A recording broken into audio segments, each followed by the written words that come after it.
Olá pessoas, eu sou o Léo. E eu sou o Miguel. E esse é o canal Piuí. Quando a gente fala de FPS ou tiro em primeira pessoa, vem vários games famosos à nossa cabeça, como Counter-Strike, Call of Duty, Battlefield, mas o pai de todos esses é Doom. Lançado em 1993, Doom não foi o primeiro game de FPS da história, mas talvez tenha sido um dos principais responsáveis pela popularização desse gênero. Afinal de contas, todo mundo se apaixonou pela jogabilidade, por estar cara a cara com demônios perigosíssimos, e de quebra o filme ainda fez muito sucesso em emissoras como a Record, que vivia falando da maneira como ele influenciava os jovens a cometerem crimes. Curiosamente, o filme Doom passou inúmeras vezes na Record, né?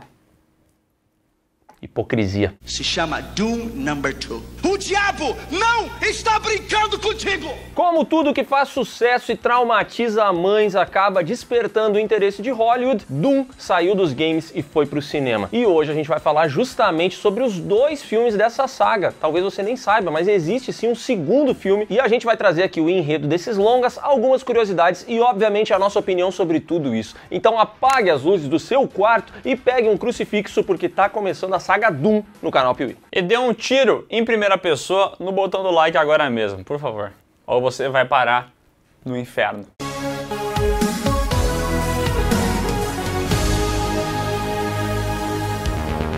Doom foi um fenômeno, e logo depois, quando tivemos Doom 2, o fenômeno foi ainda maior, e Hollywood, inspirada em grandes sucessos como Double Dragon, né, Super Mario Bros. De 93 e grandes outros filmes baseados em games, pensou assim, cara, por que a gente não faz uma adaptação de Doom? Vamos chamar o Arnold Schwarzenegger, que é o rei da ação, para poder protagonizar um filme baseado num jogo que é o rei da ação, né? Eu gostei mesmo. A ideia era promissora, mas o projeto foi engavetado. Primeiro porque não havia um roteiro decente para a obra, e segundo porque em 1999 aconteceu o massacre de Columbine e os responsáveis jogavam Doom. Isso fez com que a mídia caísse em cima do jogo, que passou a ser muito mal visto por diversas pessoas, e aí todo mundo achou melhor deixar quieto. Vamos deixar de lado essa história. Às vezes a vantagem é pouca e parece não valer a pena. Só que o tempo passou, os games começaram a ser mais bem aceitos pela comunidade. Em 2004 a gente teve o lançamento de Doom 3, que fez a franquia dar aquele respiro e as pessoas começaram a olhar de novo para esse game. E aí eles pensaram assim, cara, vamos pegar um pouquinho de Doom 3 aqui,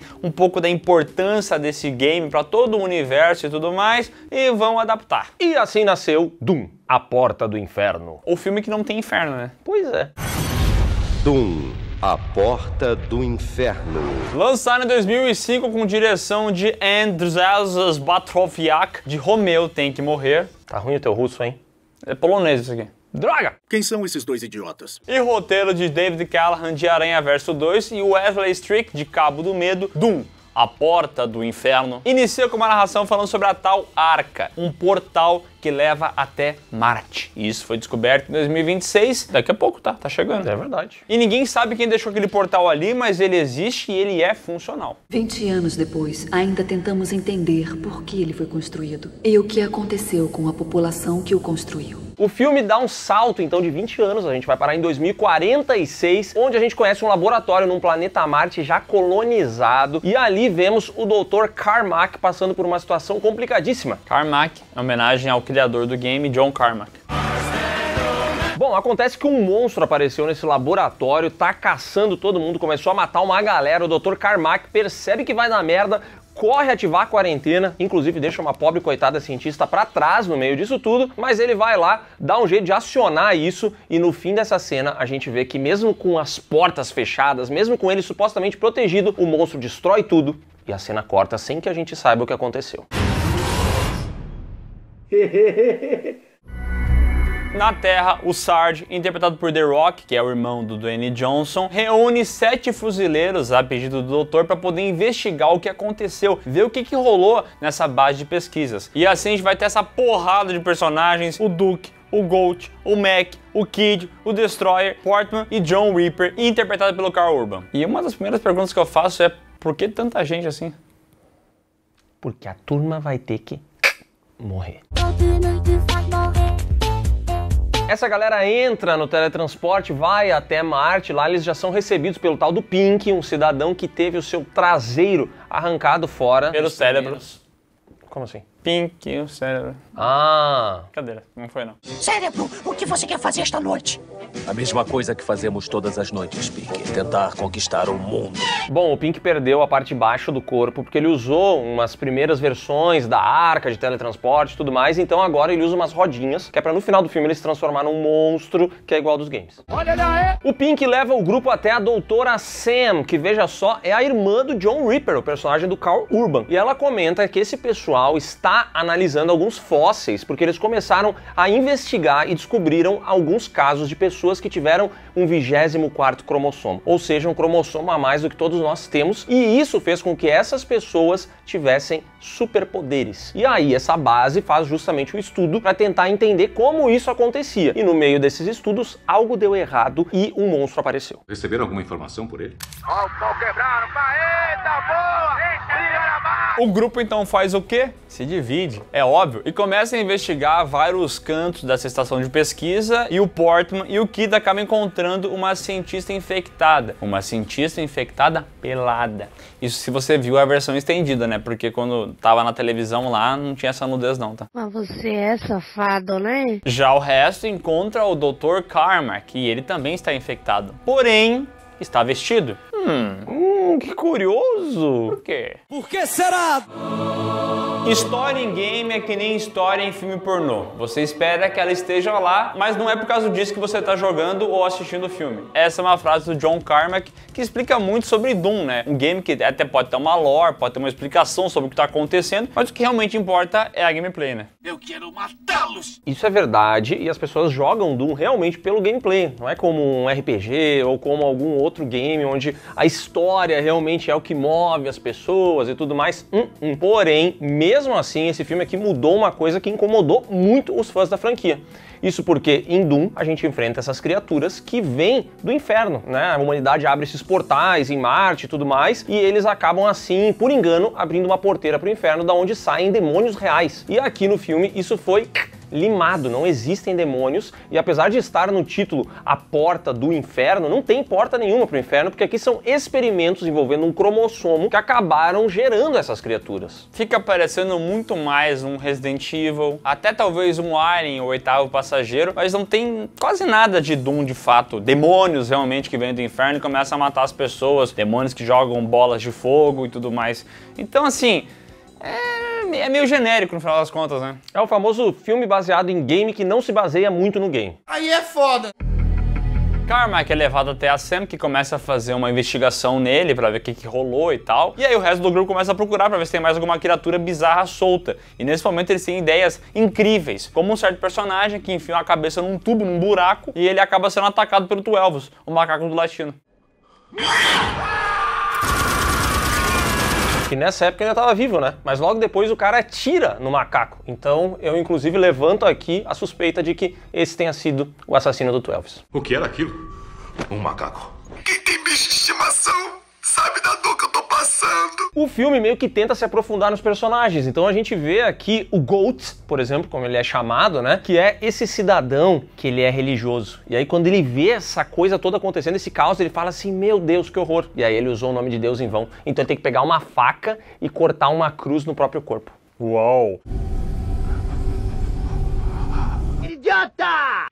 Sabe o que eu não entendo? Esse filme ele quer ficar brincando com esse negócio de porta do inferno, religião o tempo inteiro, mas ele não tem coragem de botar o inferno mesmo. Eu não entendo. Claro que não, o game ainda tinha resquícios de polêmica, ainda tinha muita gente que se incomodava com a ideia disso aqui virar um filme, ele havia influenciado pessoas, não sei o quê. Então eles tiraram, mas ao mesmo tempo eles queriam dar uma coisinha, entendeu? Falar assim, vamos dar uma pipoquinha pra galera que gosta aqui. Have you nothing to say to your creator before you strike him down?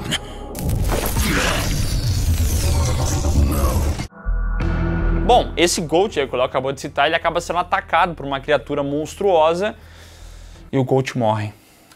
Conta onde você está! O Goat é levado junto pra Sam, a criatura é levada também, e eles começam a tentar descobrir o que aconteceu. E eu acho muito curioso que ela faz isso sem máscara, ela pede ajuda pra um outro soldado que começa a dar em cima dela, e eles ficam nesse chamego, nesse flirt, enquanto ficam mexendo umas gosmas, umas coisas nojentas e tal. Ela fala pra ele que ele tem um coração enorme.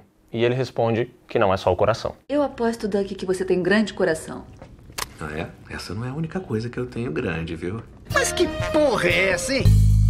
E eu acho muito engraçado que esses cientistas de filme, geralmente, eles faz tudo, entendeu? O cara investiga cromossomo, automaticamente ele também já faz toda a parte da autópsia, ele também entende muito de física, de química, de tudo, entendeu? Ele entende, ele não faz tudo. Eu sabo muito. Olha, os diálogos são muito ruins, né? Então vai ter o diálogo do coração, que não é a única coisa grande, vai ter um momento em que o Kid pergunta pro personagem do Karl Urban ali, cara, o seu pai faleceu, não foi? E aí imediatamente entra um flashback mostrando um negócio que não serve pra nada, que os pais dele e da irmã morreram. Isso não dá em nada, é só uma perda de tempo mesmo que tem ali no filme. Não, e tem às vezes umas cenas que ele tá tipo andandinho assim, uns corredores escuros. Aliás, o filme é extremamente escuro. Esse filme é escuro. Meu chapéu, cara, tem várias cenas que tu não consegue ver nada, tu não entende o que tá acontecendo. E é até curioso, porque o Doom 3, o jogo de 2004, ele também era muito escuro, né? Então até você pode falar que é fiel. Só que assim, o game era pra te assustar, aqui é só pra tu não conseguir ver absolutamente nada. Então no meio desses corredores, o personagem do Karl Urban para e vem vozes no fundo falando assim, papai!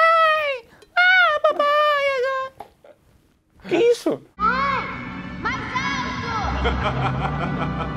Mas que merda! Agora, por falar em escuridão, esse momento em que a doutora analisa a criatura é um dos melhores do filme pra mim, porque esse filme tá cheio de erros de produção, de continuidade, tem um monte de coisa assim. E um dos melhores é esse aqui, que ela tá analisando a criatura e começa a faltar luz. É pra ficar tenso, entendeu?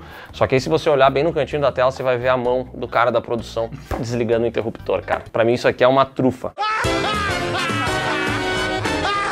Agora, pior do que esses erros, e uma das coisas que eu acho que mais prejudica o filme é ele não conseguir te passar nenhuma ideia de geografia.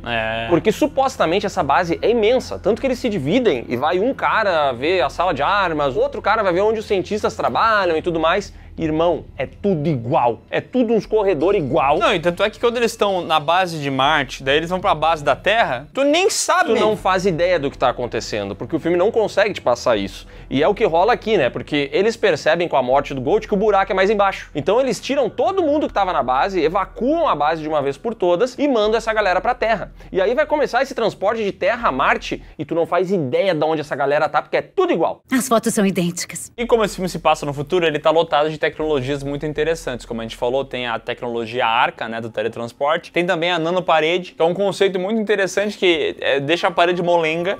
As pessoas passam, aí depois aperta no botão e ela fica dura de novo. Que papo é esse, Willis? Só que tem um detalhe, se no meio do caminho tu tá passando na parede, faltou luz e a parede se fechou, tu morre. E é justamente numa dessas, entendeu? Uma criatura passando pela nanoparede, alguém fecha a nanoparede e a criatura fica presa ali no meio. E eles percebem que essa criatura não tem uma orelha.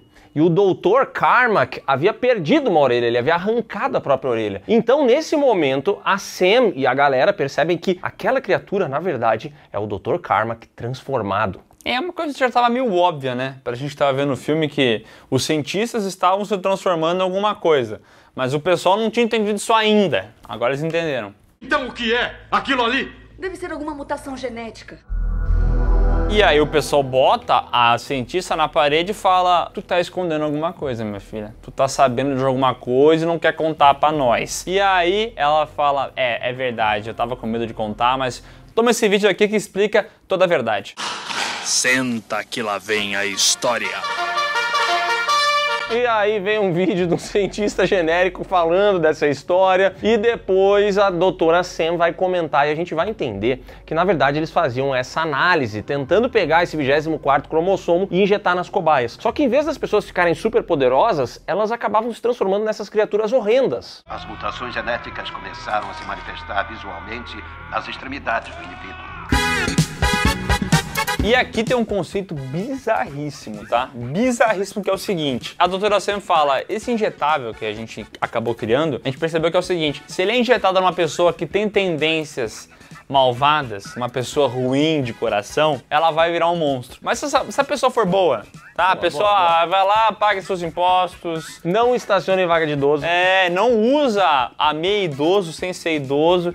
Deixa like no vídeo do Piuí. Se a pessoa é desse tipo, ela fica super poderosa. Ou seja, o cromossomo faz uma análise moral da pessoa, entendeu? 10% do genoma humano ainda não foi mapeado. Alguns falam que é a planta genética da alma. Talvez o C24 tenha sido o que destruiu a população. E assim, eu entendo. Tem que ter suspensão de descrença nessas coisas de ficção científica, porque muitas vezes eles extrapolam os conceitos, mas a gente sabe que tem conceito bom e tem conceito merda. E o conceito do cromossomo identificar a índole da pessoa pra ver se vira monstro ou superpoderoso, que é isso? É ruim demais. Nossa, isso é um lixo, né, gente? Vamos lá. Foi uma ideia estúpida. Enquanto rola a pesquisa, o resto da turma procura outras criaturas pra dar cabo delas. É numa dessas que o Mac, que tava cuidando da porta da arca... Se fosse PC, né? Ah, se fosse PC ele não tinha nem saído do lugar, mas ele era um Mac. Não trava. Então ele partiu pra ação e nesse momento ele é decapitado e morre ali. O personagem não fez nada o filme inteiro. Mas presta atenção, ele deixou o Pink cuidando da arca.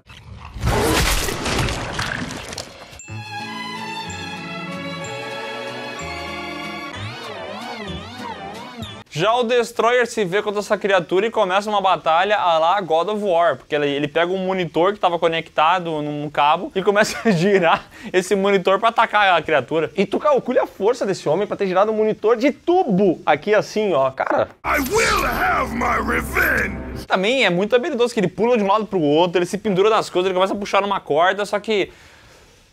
O Destroyer, Léo. Não me diz que ele morreu. Ele morre. Não! No meio disso surge o único sensato, que é o Portman, que ele quer pedir reforços. Ele fala pro Sarge, pro The Rock, né? Cara, a gente precisa de ajuda, essa situação aqui é gravíssima. E aí o Sarge responde pra ele, nós somos os reforços. É rotina pedir reforços quando uma situação... Os reforços somos nós, Portman. Aliás, esse filme tem aqui, né, o The Rock, irmão do Dwayne Johnson. E que atorzinho, né, meu irmão? Ele não consegue, ele é pra ser esse cara meio ruthless, ele é o mariner, ele é um cara que não tem nenhum tipo de pudor, ele tem que fazer a missão dele, custe o que custar. Mas eu não sei tu, Léo, mas eu não consigo levar esse cara muito a sério, como esse malvadão que ele paga ser, sabe?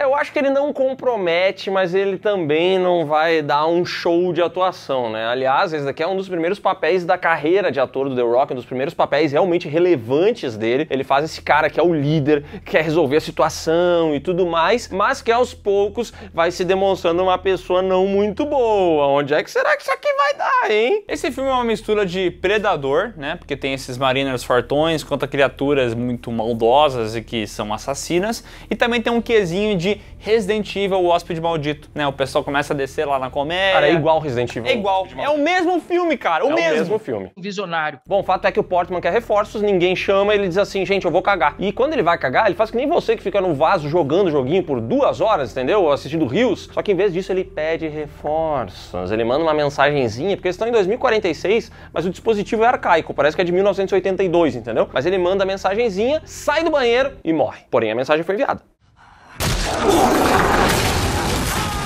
E já o Sarge, que acredita que ele mesmo vai resolver tudo sozinho, resolve que vai pegar a BFG, a Big Fucking Gun, uma grande referência ao mundo dos games, né, que tem a BFG, e essa arma basicamente é o que o nome sugere. É uma arma extremamente poderosa e escrota. Assim, não era muito difícil de adaptar a arma, né, ela tem um design e ela tem um tiro. E aqui eles erraram o tiro, não é igual ao do game. Custava mudar a cor. E o cara também erra o tiro, né? É, ele pega essa arma pra nada, porque o primeiro tiro que ele dá é um tiro no teto que não faz coisa nenhuma. Que canhão é esse? Você tinha um trabalho, só um! Quando essa turma se encontra, o John Reaper decide que quer acabar com todos os registros dessa parada para essa pesquisa não cair nas mãos erradas. Mas o Sarge fala, não, isso pertence ao governo. Olha só, se não é aquela mesma história de O Esquadrão Suicida com Rick Flag e Pacificador? É exatamente a mesma coisa. Pacificador copiou esse filme aqui, tá? Pacificador, que piada. Nisso, alguns monstros acabam chegando até a arca, matam o Pink, matam a turma que tava lá e eles vão pra Terra. E aí, o que acontece? Esse pessoal precisa ficar fazendo esse transporte Terra-Marte pra dar cabo dos bichos que agora estão aqui no nosso planeta. E nesse momento, o Sarge decide. A gente vai pra Terra e a gente vai matar todo mundo, não importa se a pessoa é monstro ou não é. Vamos eliminar todos, que aí o risco de infecção é 0. Aliás, aqui é bem tipo zumbi mesmo, né? Eles são criaturas que se alimentam de outras, a infecção se dá por meio de uma mordida. Aqui tem o lance da língua, né? A língua sai, infecta as pessoas, mas é igual um zumbi, não tem muita diferença não. Quem não sabe fazer, copia mesmo, né? O John Reaper e a Sam querem impedir esse massacre. Eles dizem pro Sarge que ele não vai fazer isso e o Sarge fala, não, a gente vai fazer sim, Kid pode matar toda a molecada que tá lá. Só que o Kid, nesse momento, ele fala assim, não, eu não vou ser garoto desse jeito, não vou matar ninguém. É, mas na impressão do Sarge, ele garoteou, né? Então o que ele faz com o Kid? Pipoco no coco. Vai pro inferno! Não! Pipoco no coco. Todas elas estão disponíveis na loja. O pessoal fica assustado com a atitude do Sarge, mas ninguém tem culhão de fazer nada também, né? Os caras só ficam olhando o cara ser escroto. Essa é a primeira missão dele e não será a minha última. Você é um babaca. E na sequência, quando talvez o John Reaper fosse fazer esse clima esquentar, os monstros aparecem, começam a atacar eles e eles precisam sobreviver. O Duke, aliás, acaba morrendo aqui, sendo engolido pelo chão, porque eles esqueceram de matar o personagem antes, eu acho. Ele ficou vivo até aqui, eles perceberam, caraca, a gente precisa matar esse cara. Então, do nada, ele é engolido pelo chão e assim sobram só os que importam, entendeu? E tu tá aqui, garoto! Já o Sarge acaba sendo levado por essas criaturas por um portal misterioso. Ai, será que ele vai morrer?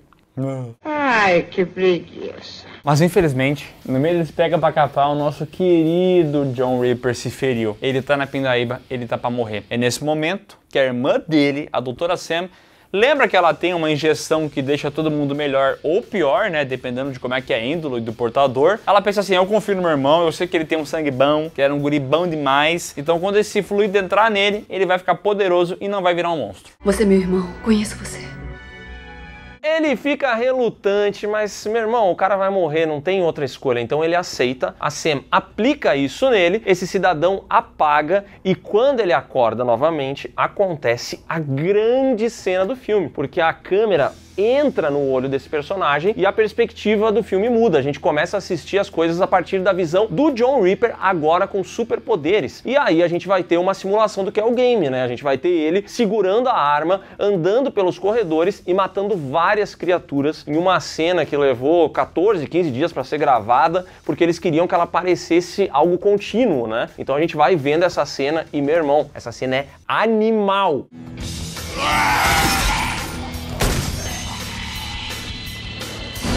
Cinema.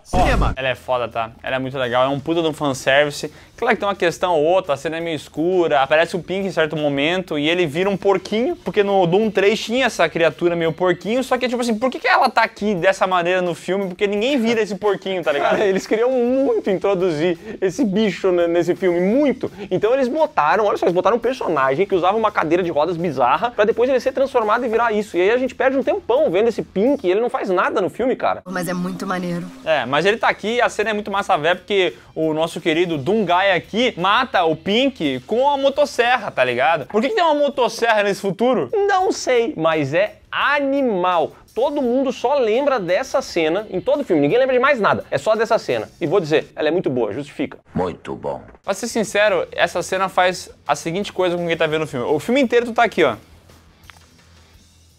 Quando essa cena começa, tu faz assim, opa... E vou dizer, são 5 minutos. Pô, 5 minutos é tempo pra caramba, entendeu? Isto aqui é ouro. Após essa cena, infelizmente o filme volta à perspectiva normal e a gente tem aqui o nosso querido Doomguy encontrando sua irmã, mas tem um problema, tá? Porque o The Rock volta. Ah, ele volta, tá? O Sarge voltou, tá infectado e agora que tudo indica ele vai ficar poderoso. Só que a gente meio que imagina que ele é sangue ruim, ou seja, quando ele ficar infectado ele vai virar monstro, né? Escroto, raça ruim, ardiloso, filho da... E aqui a gente vai ter um show de ação. Temos o The Rock sendo puxado por cabos de aço pra lá e pra cá. Porque assim, ó, o The Rock ele é um astro do WWE, né? Então tem que ter a cena de porradaria, onde eles ficam se jogando de um lado pro outro e quebra as costas do outro, aí joga na parede. Parada chata, é só bagunça. O problema da cena de FPS que a gente viu anteriormente é que quando chega essa batalha final do filme, ela é muito inferior ao que a gente acabou de ver. Tipo, é uma queda livre, sabe? Você assistiu a melhor cena do filme e de repente vem uma batalha genérica entre esses dois personagens, cheia de erros, então você tem cabo de aço. Tem um momento que o The Rock tá assim, ó, com a cabeça nos cabos, ele tá com uma mão erguida, aí tem erro de continuidade, porque daqui a pouco já não tem mais a mão dele aqui. São vários errinhos assim, até que o The Rock acaba de fato se transformando numa criatura. Aqui nesse filme ele aceitou, né, ter uma maquiagem no rosto, né, pra ele virar essa criatura. Depois, durante anos, ele não aceitou nem fazer um cabelo diferente, né, nem botar uma maquiagem, nada. E agora ele voltou a usar maquiagem, né. Tu vê que esse é um ator que ele vai se transformando com o tempo, né. Humildade. Fato é que no meio do pega pra capar, o The Rock leva a pior. Ele fica pra trás junto com as criaturas e quando o nosso querido Doomguy se joga pelo portal, ele pega uma granada, joga pro portal lá onde está o The Rock. E essa granada, meu amigo, era uma granada atômica.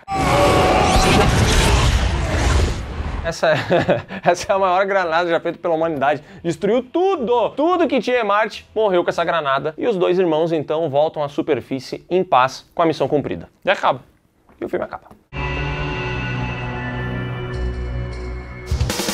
Doom, A Porta do Inferno, custou entre 60 e 70 milhões e faturou menos de 60. Deve ter feito um certo sucesso no DVD, eu imagino, né? Mas ainda assim é um fracasso e a crítica cagou em cima do filme porque o roteiro é capenga, os personagens são sofríveis, as situações são chatérrimas. Esse filme, aliás, é muito chato, tá? Até acontecer a cena de primeira pessoa, nossa, cara, não sai do lugar esse filme, velho. É que o problema desse filme, na minha visão, é que ele, além de ter um roteiro com justificativas muito ruins pra tudo que acontece, então todas as ideias que eles tiveram foram ruins, entendeu? Ele não consegue manter um ritmo. Todas as vezes que os caras saem pra investigar alguma coisa, passa 5 minutinhos, eles voltam pra salinha da doutora, pra base de não sei aonde, aí sai de novo investigar, volta pra salinha. E o filme fica indo e vindo, indo e vindo, e ele meio que não engrena. Eu acho que a cena em primeira pessoa, ela é tão boa que ela dá uma salvada no filme, porque ela acontece no final, e aí depois que você assiste o filme, você pensa assim, caraca, mas foi legal esse negócio mesmo, né? Mas o filme é muito ruim, entendeu? E como ele não fez sucesso, uma continuação foi descartada.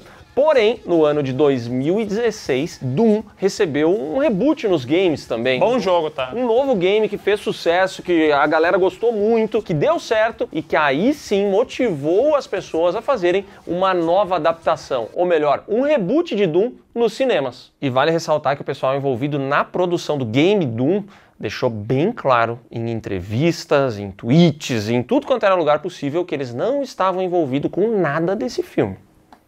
E eu acho que é bem perceptível isso, né? Dune. Annihilation. Lançado em 2019 com roteiro e direção do grande Tony Giglio, de Timber Falls, ou Pânico na Floresta 2. O falso Pânico na Floresta 2, que muita gente assistiu pensando que era o verdadeiro, né? É o diretor desse grande filme. Provavelmente mais brasileiros assistiram a esse filme do que pessoas em qualquer outro lugar do mundo. Enganadas. Fomos enganados! Doom, Aniquilação, começa com uma base da UAC, ou UAC, como eu gosto de chamar. Base essa que fica em Phobos, uma lua de Marte, onde o Dr. Betruger, nome curioso, né? Beluga. Tá aqui com vários voluntários e o plano dele é mandar essa galera no portal pra testar e ver o que acontece. Porque tem um portal que eles descobriram, tá? Isso é igual ao filme lá de 2005. Que também é do game, né? Os caras testando portais e tudo dá errado. E é o que acontece aqui. O Dr. Betruger coloca o voluntário, o cara vai, volta, parece que tá tudo certo, mas de repente as unhas dele começam a crescer, começa a escorrer um líquido dos olhos e ele se transforma em um ser deformado. Após isso, conhecemos a Tenente Joan d'Arc. Joana da... Mas que nome mais inteligente. Uma fuzileira, que faz parte de um grupo de fuzileiros, e ela está sendo enviada para essa base em Phobos para fazer a tal segurança básica, tá? Ela fez uma cagada numa missão muito tempo atrás, e aí para punir ela, os superiores jogaram ela nessa lua de merda para fazer uma missão de segurança. Eles têm que cuidar, ver quem entra, quem sai, muitas vezes preparar ali um café pra turma, entendeu? Você quer um copo d'água ou talvez um suquinho? E aí esse filme começa meio, olha só, Alien, o 8º passageiro, porque já que o outro é total Resident Evil, esse aqui é meio Alien, entendeu? Então a gente vê esse grupo de fuzileiros acordando, eles estão meio assim do sono criogênico, meio tortinhos, e claramente tu vê que ninguém gosta dessa Joana d'Arc aí. Ela chega na sala e o pessoal vira pro lado, não quer falar com ela, fica puto. Bom dia. Acho que deu uma pesada no clima do programa aí. Enquanto esse pessoal tá fazendo o transporte a Phobos, o Dr. Betruger, depois de perder aquele voluntário, ele faz o que qualquer cientista diferenciado faria. Ele diz assim, quer saber? Eu vou ser o próximo a me teleportar agora. Fine, I do it myself. Eu mesmo faço isso. Isso aí, o teletransporte agora é comigo, eu vou resolver essa questão, eu vou ser minha própria cobaia. Nesse momento, ele é teletransportado, ele não reaparece ali, mas as luzes do local começam a cair, tudo fica sem energia e vários demônios conseguem chegar até a base. O esquadrão chega exatamente na hora que deu essa merda, né? E como eles são um grupo de fuzileiros, o que eles fazem? Eles fuzilam, né? E começa um grande fuzilamento que não tem fim, cara. É toda hora um tiroteio em cima de bicho. E aí começa a aparecer esses cientistas infectados e me chama muita atenção, tá? Que um dos pré-requisitos para trabalhar em Phobos é ser careca. Porque todo monstro aqui é careca. Caraca, eu não tinha percebido isso. Mas uma coisa que eu percebi é que esse filme, assim como o outro, ele é composto de corredores e portas genéricas de futuro aleatório, entendeu? Só que ela tem aqui uma parede verde, uma parede com plantas, entendeu? E cara, a produção tá de parabéns. Eles compraram as plantas artificiais mais falsas que eu já vi na minha vida, cara. O filme já tem todo esse aspecto de vagabundo, entendeu? E aí eles puseram aquela planta que você passa na frente do 1,99 e ela tá do lado de uma outra que é um cor de rosa que não existe em nenhum lugar do mundo, entendeu? Cara, é muito falso. É que assim, a produção desse filme, você já vai entender, ela é bem cachorra. Todos os objetos de cena, todo o design de produção é capenga. O filme custou só 4 milhões, bem barato. Se levar em consideração que o filme custou 4 milhões em 2019 e o original custou 70 milhões em 2005, nossa, esse filme aqui é bem barato mesmo. Tá duro, dorme! As armas, meu irmão, elas são feitas na garagem de alguém, entendeu? Eu acho que era até na garagem do sobrinho do diretor, porque você vai ver que elas são feitas de papelão, EVA, e muitas vezes pintando com um spray preto. Então você vai ver a textura, não é de metal, a textura é de EVA. A gente precisa do EVA, a gente vai precisar também de uma tesoura. Mas existe um enredo aqui, o pessoal não tem que só matar as criaturas, eles precisam religar a energia do local. Porque seguindo uma ciência completamente incompreensível do filme, se a energia ficar desligada por muito tempo, alguma coisa vai superaquecer e vai explodir o planeta. O núcleo dele vai superaquecer. Eu não sei como é que funciona, eu acho que tem uma geladeira frost free lá no núcleo, entendeu? O planeta não, né? Phobos vai explodir? A lua inteira vai explodir. Então a missão deles basicamente é ligar um interruptor. Vamos perder a base e, com certeza, a lua. E quem foi que planejou essa merda? E também tem um engenheiro aqui, que era ex-namorado da protagonista, que fica falando o tempo inteiro, olha, a nave só tá com 3% de bateria, tá? É mais algumas horinhas e já acabou a bateria, não vai ter mais bateria, tamo fudido. Esse cara é tipo uma caixinha JBL, quando começa a chegar no fim da bateria, que ela fica fazendo tu. Cara, já entendi que tá sem bateria, vai até o fim e acaba. Mas não, ela tem que ficar tu. Esse cara faz isso 20 vezes no filme. Energia de reserva em 2%. Isso é ruim? Isso é o mínimo. E esse cara, ele tá ali sendo enviado, tipo, como um cara que conhece a estação, que conhece a parte técnica das coisas, e tu vê claramente que ele tem alguma coisa que ele tá escondendo, entendeu? Que nem aquele personagem de Aliens. Lembra que tem o personagem de Aliens que foi enviado pela corporação para manter vivos os espécimes e tal? Essa mesma história. Porque esse filme aqui ele copia todos os outros do mundo, né? Será que acabou a criatividade em Hollywood, Hessel? Enfim, o resto do esquadrão acaba encontrando o Dr. Betruger, né, que era pra ter sido enviado no portal, só que ele tá aqui, todo maleixo e tal, todo calvo da Silva, mas aparentemente ele tá de boa. E ele conta essa história, né, porque ele é o doutor roteiro desse filme, né, que eles encontraram esses portais e o grande plano. A estação de pesquisa tá ali porque eles querem encontrar, por meio dos portais, um local novo para a humanidade colonizar. Porque eles podem encontrar um novo planeta.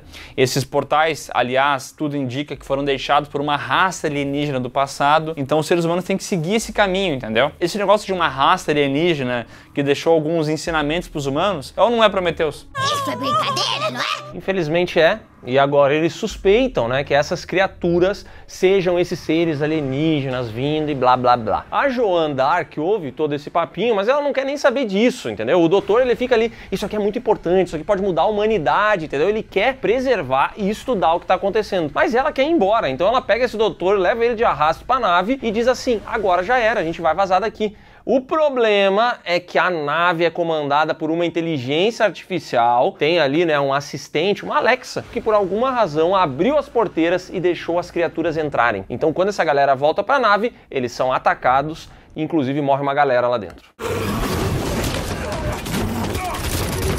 O que é curioso é que daqui a pouco aparece uma dessas criaturas, né? E ela joga bola de fogo. Que nem no game. Que nem no game. Que nem o Imp lá do Doom, né? E essa criatura também suga a alma de uma personagem, da principal, aliás, né? Como se fosse um dementador. E ainda assim, eles acham que talvez seja uma criatura alienígena. Então isso não prova a existência de espíritos, tá? E por acaso, algum alienígena já te convidou pra passear?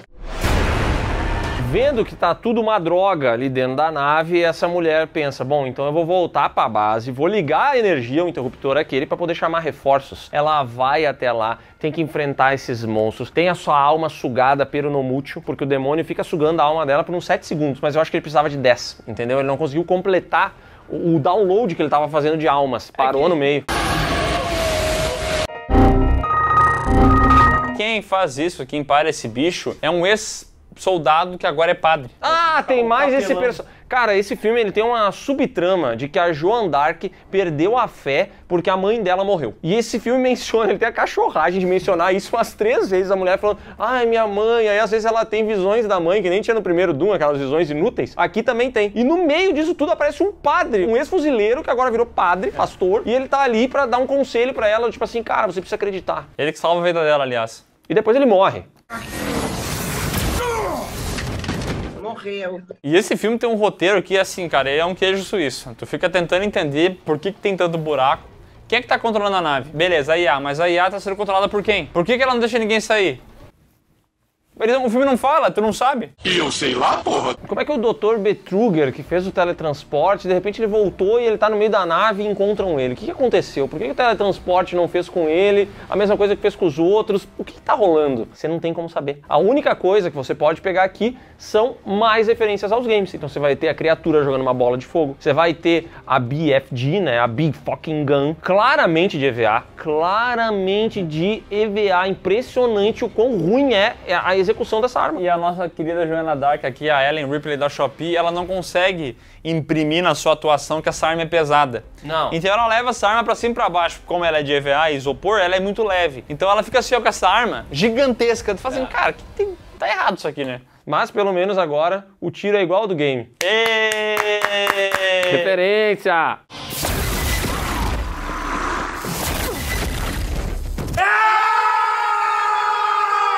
Só que tem um detalhe, tá? Ela encontra a Big Fucking Gun, só que todos os parceiros fuzileiros dela morreram, tá? Então só fica ela e o Bennett, o engenheiro ex-namorado dela, que acaba sendo atacado de uma maneira extremamente cômica, né? Porque ele fala, não sei o que lá, tô aqui junto contigo, eu tenho um pouco de medo.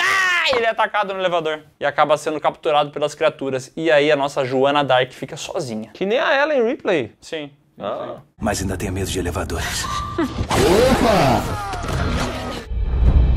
A Joana d'Arc avança, sem ser em primeira pessoa, tá? Ah, esse daqui é um momento muito triste do filme, porque eu achei assim, eu assisti toda essa bosta, mas no final eles vão fazer ela com a Big Fucking Gun. Esquece, mais uma cena genérica. Eu não espero nada.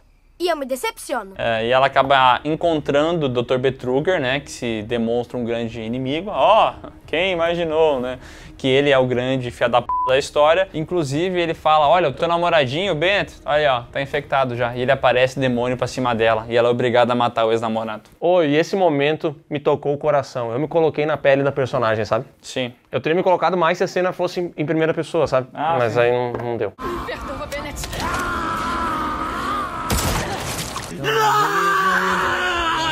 Dr. Betruger abre o portal, porque o plano dele é fazer com que as criaturas passem pelo portal, cheguem até a Terra e tomem conta de tudo. Só que a nossa garota mata o Dr. Betruger aqui, acaba com esse mal. Porém, ele é demônio e ele agora é imortal, eu acho. Não pode matar o que já está morto.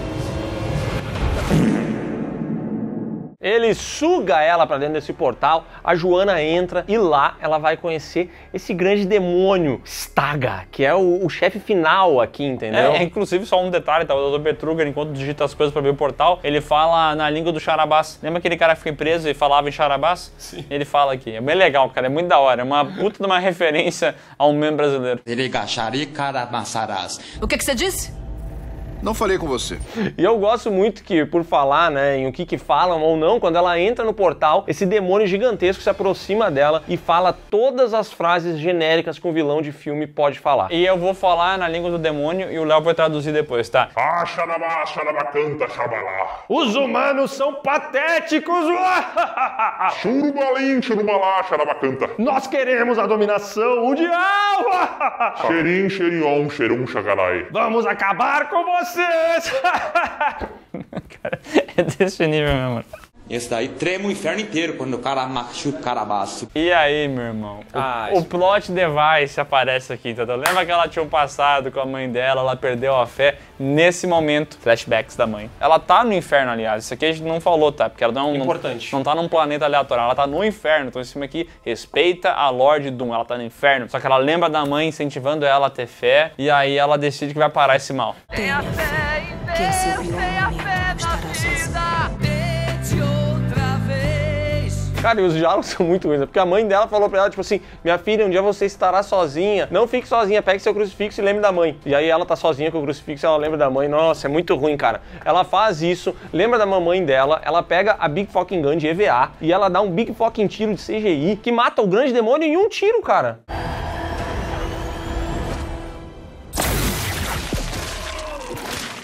Não, é que assim, ela para o demonião e os outros demoninhos começam a vir atrás dela. Ela sai correndo em câmera lenta, dá um pulo completamente falso e acaba passando pelo portal. E tu fala assim, tá, é isso mesmo? Os demônios esperaram educadamente até que ela pudesse correr ao portal, fugir, e antes de sair, ela deixa umas 2, 3 granadas pra trás.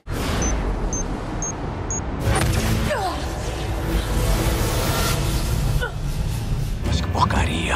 Ela chega na Terra, né, de volta na Terra, e fala, gente, eu quero comer um negócio, um hambúrguer, quero tomar álcool. E aí o pessoal fala assim, não pode beber na base. Ela fala, não me importa, porque ela é Ripley, entendeu? Ela é desse estilo aí. Só que o pessoal acha que ela tá biluta até das ideias e não quer que ela saia daquela situação. E ela fala, vocês têm que fechar o portal, porque eu tava aqui no inferno, tá? Eu tava numa merda. O pessoal não quer fechar o portal, coloca ela pra dormir e deixa o portal aberto. E aí, meu irmão? Agora você vai ver uma grande cena do filme, que são esses demônios invadindo a Terra. Não vai, porque eles botam ela pra dormir, o portal é reativado, você não sabe quem reativou e você não sabe o que sai dali, porque o filme acaba assim. Ele acaba meio que no meio, entendeu? Deixando um gancho pra uma continuação, porque obviamente o diretor confiava muito no trabalho dele. Mas não vai ter, né?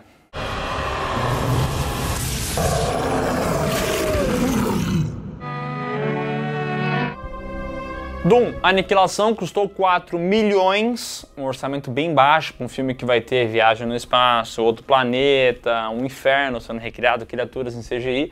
Então assim, eu vou dizer, os caras fizeram o que davam com esse dinheiro, mas eles pediam muito pouco, né?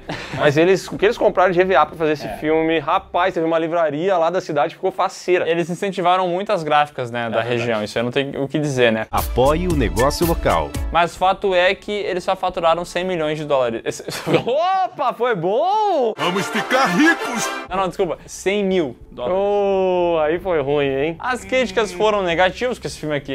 Ninguém assistiu esse filme. A gente assistiu esse filme. Cara, coitado desse filme, eu tenho dó, velho. Eu vejo esse filme e eu genuinamente vou te dizer, cara, eu sinto dó de quem tá envolvido nisso aqui, cara. É muito ruim e ele é muito diferente do primeiro. Eu não tô falando só de produção. O primeiro filme, você consegue se divertir com vários momentos, entendeu? Ele tem alguma coisa pra te entreter. Esse filme aqui, ele não tem entretenimento. Não tem nenhum momento do filme, nenhum. Uma das coisas que a gente tá falando bastante hoje em dia no Piuí é o tal filme ruim versus filme chato, entendeu? Muitas vezes um filme, ele é ruim, mas ele não é chato. Não. Ele te diverte. Agora, esse aqui, ele é ruim e chato. Então o que sobra pra uma coisa dessa? Meu Deus do céu, não sobrou nada.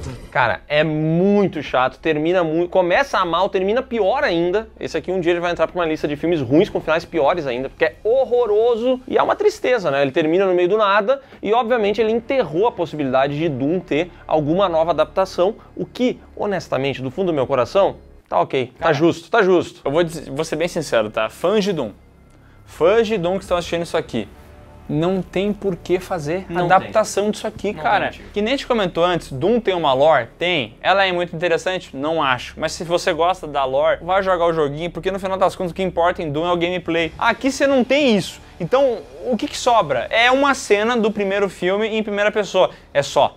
Desses dois filmes, a única coisa que sobra de verdade é uma cena de 5 minutos. Então, acabou pro beta. E no ranking dos melhores e piores, claramente o primeiro é melhor, mas assim, não é como se fosse um grande filme, né? Não, é um filme ruim, mas assim, também não é um filme catastrófico, entendeu? Agora isso aqui é ruim, é lixo, né? Fazer o quê? Agora esse segundo é chorume. Então é isso, pessoal. Se você gostou desse vídeo, dá um like aqui embaixo, se inscreve no canal, marca o sininho e comenta a sua opinião a respeito de Doom. Você é um fã dos games? Você curte os filmes? Eu quero saber a sua opinião. E não se esqueça de conferir os links que estão aqui na descrição, que vão levar você para o PeeWeeCast, o podcast do canal Piuí, para as lives do Miguel e para as nossas redes sociais, além, obviamente, de levar você para a loja, onde você vai encontrar as roupinhas do Piuí e para outros lugares, tá?